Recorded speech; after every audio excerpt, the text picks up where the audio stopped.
Gustuhin man, gustuhin man na mag-propose na nitong si Leo sa kanyang live-in partner na si Maricar, ay ganito raw ho kasi ang nangyayari. Maski siya, hindi niya raw magawa. Aba, bakit? Hindi niya raw kasi alam kung mamimit nga ba o mamimit nitong si Leo yung standards, yung expectations nitong si Maricar. Alam niya ho kasi na may hinihintay pang pasabog ang kanyang partner, ang kanyang jowa para sa proposal. Kasi ganito madalas daw na nanonood ng mga proposals sa social media ang kanyang live-in partner. Kaya ang ending, itong si Leo, ang ating mga kausap, ay takot na baka ma-disappoint ang 5 taon ng partner niya na si Maricar. Kaya mula po sa Bukawi, Bulacan, 26 years old, abay kausapin na nga natin si Leo. Leo, magandang tanghali sa'yo, pare. Magandang tanghali din po, sir. Bakit ka naman nape-pressure? Ano bang problema? Well, nanonood siya. Bakit? Mga bongga ba yung pinanonood nitong si Maricar na mga proposal? Bali yung mga sir kasi yung expectation niya sa sir una pa lang po. Kumbaga, minsan yun po yung pinakwento niya. May time po, ito lang pong last week po. Parang, kasi meron po kaming mutual friend parehas po. Na, nag-propose po yun sa parang birthday po ata yun. Tapos, tapos may fireworks. Nakwento niya po sa akin. Yun nga po, parang nape-pressure lang ako lalo sa pag kinakwento niya yung mga ganang dahil natin. Baka naman kwento lang. Po kasi, meron na. Okay, malapit-lapit na. Kasi 5 years na rin kayong mag-on. Pero ganun bang tipo, sa pagkakakilala mo dito sa girlfriend mo of 5 years, ganun ba siyang tipo na kapag ka meron siya nagustuhan, gusto niya, yun na yun. Hindi pwedeng pababa yung expectations niya, kailangan pataas lang. Ganun ba siya na klase ng tao? O natutuwa lang siya, very expressive lang siya na ganito yung ang ganda. Okay lang. Kumbaga parang sa pelikula, nakakakilig. Pero sa totoong buhay, hindi naman siya ganun, lalo na sa pag-handle sa relationship ninyo. Hindi naman po, sir. Kumbaga siya po yung tipo ng tao na hindi po naghahangad ng sobra-sobra. Pero this time po kasi parang medyo naramdaman ko na parang may time nga po na sinasabi niya sa akin, okay lang daw po yung kasal namin. Sa handaan lang, ganun po. Sorry, Leo, okay lang yung? Yung kasal po is simpleng pagdiriwang lang po. Oo. Pero nito po kasi past few days po na malapit na nga po yung plano kong mag-propose. Parang medyo na bago po. Parang anytime nagpaparinig ko ng ganito, na sana ganito, ganyan. Nagpaparinig ba talaga siya? Parang gusto niya. Opo. Nagpaparinig ba talaga sa'yo or wala lang, meron siyang kausap, meron siyang, sana ganito, sana ganyan, dahil lang may nakikita siya sa social media at ikaw yung naglalagay ng pressure sa sarili mo. Hindi kaya ganoon? Hindi ko po sigurado. Ayan. Kasi, yun nga po yung pinatakot ko, baka hindi niya po expectation na niya. That's why ito po. So sa ngayon, ano ba ang kaya mo, kumbaga, yung yung sapat lang na proposal na kaya mong ibigay para sa kanya? Kasi sabi mo nga, meron kang isang binanggit kanina, yung isang kakilala ninyo, ay meron pang pa-fireworks, ganyan. Ikaw naman, taga Bulacan ka. Andyan lang bilihan ng mga paputok eh. Diba? Nasa Bukawi ka pa. Ayan. Ang plan ko po sana is, kakain po sa labas with my parents po, tsaka yung parents po. Kukutsabahin mo. Kukutsabahin mo yung parents niya at sasabihin mo na rin sa kanila. Ganun ba? Ganun po. Simpleng labas na po. Ganun po. Simpleng labas at yung mga special na mga tao o kahit na simple lang yung labas na yun, Leo. Alam mo ba na marami sa mga naggagawa ng mga proposals na bonggam-bongga ay kasama nila ang kanilang mga friends. 'Di ba? Usually nakikita natin, 'di ba? Nakikita natin sa videos nila sa social media, yung pinapanood ni Maricar, mga friends nila, mga kapatid. Pero nakikita mo ba madalas na nandun ng parents? Parents po niya? Parents nung nagpo-propose at yung babae na nakikita mo? Dahil kung ano man yung pinaplano mo, special yan. Special yan kasi yun talaga ang mga ako masasabi ko, the way I look at it, kahit na wala nga dun yung mga kaibigan ninyo, kahit hindi ganun karami, syempre, nagbabudget din tayo, yung practical lang. Yung mga parents, ang plano mo na paratingin, di special yun. Di ba? Di ba? Yun eh. Tsaka, syempre, eto. Kausapin muna natin, baka meron ding astig advice naman sa'yo, si Norman ng Bulacan din. Baka may i-offer to na paputok. Baka marunong. Di ba? Medyo makakatipid-tipid tayo dyan. Kaya naman, lugar na kakainan. Sige, alamin natin. Ano ba ang astig advice ni Norman? Norman, magandang tanghali sa'yo. Magandang tanghali, Kuya Boy. Ano masasabi mo kay paring Leo natin? Leo, ito lang naman ang advice ko sa'yo.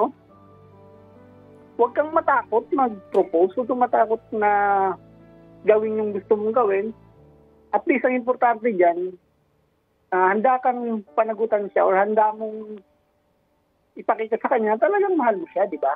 Kaya hindi naman importante yung pabunggahan ngayon sa panahon ngayon. Ang importante, may ipakita mo sa kanya na mahal mo talaga siya.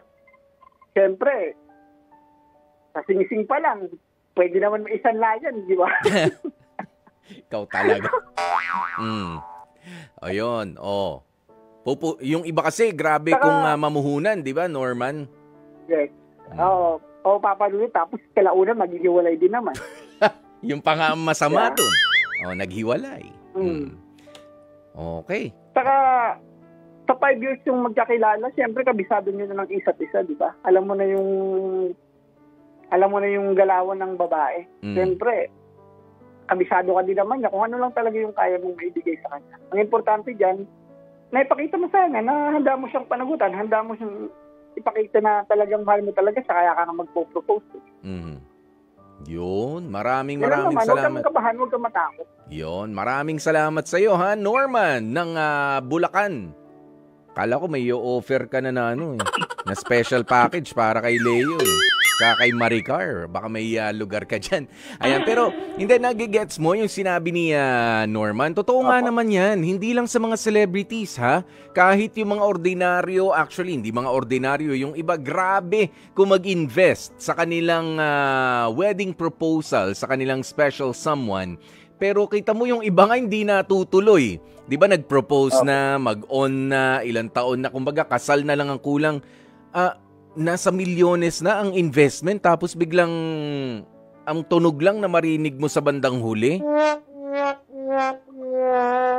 Diba? Proposal lang yan. Yes, maganda siyang makita. Maganda siya, Leo, maganda siya makita, maganda na ma-share sa mga friends natin, para ma-inspire sila. Pero hindi naman doon dapat sinusukat yung ating, yung future ninyo. Proposal pa lamang yan. Papayag na ba talaga na mag-asawa? At ikaw na ang pipiliin itong si Maricar, yun ang mas ipagdasal mo. 'Di ba? Pero sabi mo nga, in 5 years ninyo together ay ang gusto mong imbitahin, isang simple, simpleng dinner date na kasama ang kanyang mga magulang at mga magulang mo rin. 'Di ba? As witnesses, yun ang pinaka-espesyal na maibibigay mo sa kanyang anong tawag dito?